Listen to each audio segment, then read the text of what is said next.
Assalamualaikum warahmatullahi wabarakatuh. Perkenalkan, nama saya Lia Ika Bekti Pangesti dengan nomor induk mahasiswa 858848543. Nah, di sini izinkan saya untuk mensosialisasi tentang anak dengan gangguan autis. Nah, di sini saya akan membahas 3 pokok bahasan. Yang pertama yaitu apa itu autis, yang kedua gejala atau ciri-ciri anak yang mengalami autis, yang ketiga adalah penanganan anak autis. Kita masuk ke pokok bahasan pertama, yaitu apa itu autis? Autis adalah salah satu perkembangan yang tergolong dalam PDD, Pervasive Developmental Disorder. Autis juga bisa disebut dengan ASD, Autistic Spectrum Disorder, karena memiliki tingkat keparahan dalam suatu spektrum yang dapat dilihat melalui checklist Childhood Autism Rating Scale. Anak penyandang autis dapat digolongkan dalam high functioning autis atau low functioning autis. Autis muncul di awal kehidupan seorang anak di bawah usia 3 tahun, umumnya terlihat pada anak 30 bulan pertama.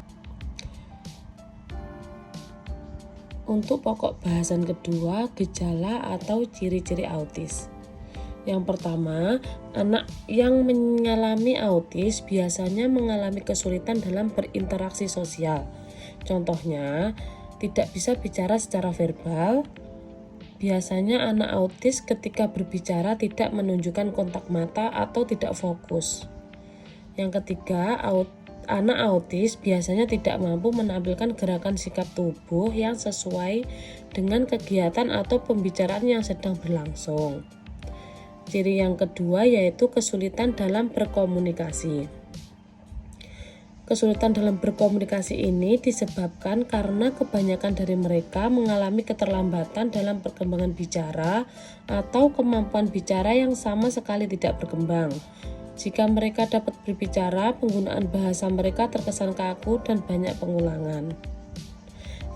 Ciri yang ketiga yaitu adanya perilaku, minat, dan kegiatan yang bersifat stereotipe atau kaku dan repetitif atau berulang-ulang. Yang selanjutnya adalah karakteristik tambahan anak dengan gangguan autis. Ini biasanya terjadi pada anak yang autis. 1. Perkembangannya terlambat. Yang kedua, lebih tertarik pada benda dibandingkan manusia. Yang ketiga, menyukai rutinitas. Yang keempat, permasalahan sensoris. Yang kelima, minat yang spesifik. Yang keenam, permasalahan belajar. Selanjutnya adalah penanganan anak dengan gangguan autis. Penanganan pada anak dengan gangguan autis tidak diarahkan untuk menumpas sumber masalah, melainkan untuk mengejar keterlambatan perkembangan yang dialaminya, serta mengoptimalkan potensi yang dimilikinya. Penanganan yang biasa dilakukan pada penyandang autis adalah mengikutkan anak pada terapi. Penanganan autis yang dilakukan di rumah oleh orang tua. 1. Melatih anak disiplin dengan membuat aturan. Yang kedua, latihlah anak untuk bisa berkomunikasi. Yang ketiga, memberikan pujian pada anak.